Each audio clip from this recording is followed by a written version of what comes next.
सत्याचं news channel जे आहे आपल्या सिंधू कोकणातलं ते बाईट घ्यायला आलेले की काय तुमची प्रतिक्रिया, पुढे काम करणार आहे की नाही. मी सांगितलं काम करणार आहे. आणि त्या बाईटवरती 1-2 तासातच एक कमेंट पडली अनंत मांजरेकर याची की त्याच्यामध्ये लिहिले त्यांनी की 5 करोड मिळाले खूप झाले. ही बाईट वरती त्या कमेंट आली माझ्या बाईटवरती. ही जशी कमेंट वाचली मी तात्काळ पोलीस स्टेशनला आले. पोलीस स्टेशनला येता येता एसपींना फोन केला, महिला आयोगाला फोन केला. म्हटलं हे चुकीचं झालेलं आहे, ताबडतोब याच्यावर ऍक्शन व्हायला पाहिजे. पोलीस स्टेशनला इथे आल्यानंतर हे माझ्या आधी कानावर होतं. गेले 18 तारखेला माझ्या कानावर अफवा आलेली की असं कोणतरी चर्चा पसरवते की 5 करोड घेतले आणि मॅनेज झालेले आहेत आणि उभ्या राहिल्यात. आणि ही अफवाला आपण काय स्टेटमेंट किंवा उत्तर देणार. म्हटलं ही अफवा, याच्यात काय तथ्य नाहीये. पण आज प्रूफ मिळाला. त्यामुळे मला ताबडतोब त्याच्यावर काहीतरी कारवाई झालीच पाहिजे म्हणून आम्ही इथे आलो.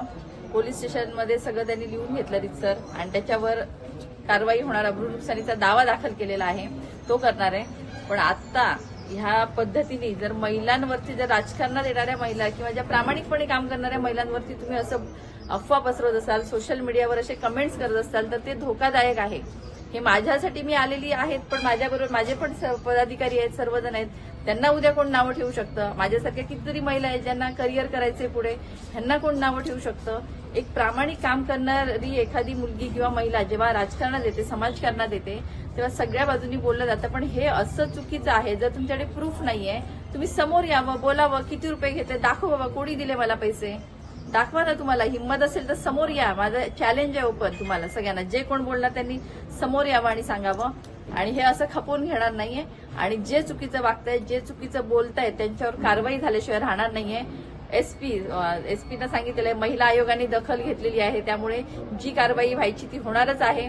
आणि याच्यापुढे गप्प बसणार नाही. असं कोणी चुकीचं बोलताना दिसलं तर त्याच्यावर ताबडतोब ऍक्शन होणार.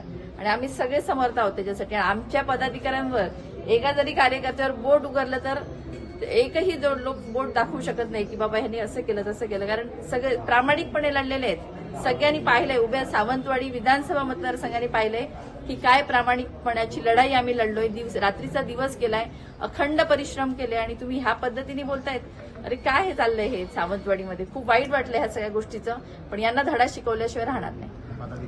तुम्ही या नाही ते सांगितलं कोण निवडणुकीमध्ये उभे असताना तुमचे स्वकीय आणि विरोधक दोन्ही विरोधात होते, तर नेमकी ही अफवा कोण पसरवते असं तुम्हाला वाटतं? सगळ्यांनाच डोई जड झालेले होते. मला असं नाही म्हणायचं. मी तर म्हणते तिघे सत्तेतले होते. समोरचे जे उमेदवार होते तिघे सत्ताधारी होते. ते ऐनवेळी इकडे आले, काही जण तिथेच होते.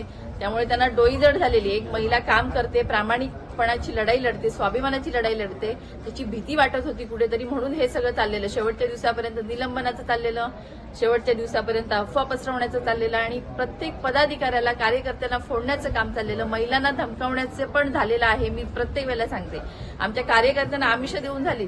प्रत्येक कार्यकर्त्यांनी येऊन सांगितलं की आम्हाला एवढंच आमिष झाले पण आम्ही काम करतोय. हे सगळ्यांच्या बाबतीत झालेलं आहे.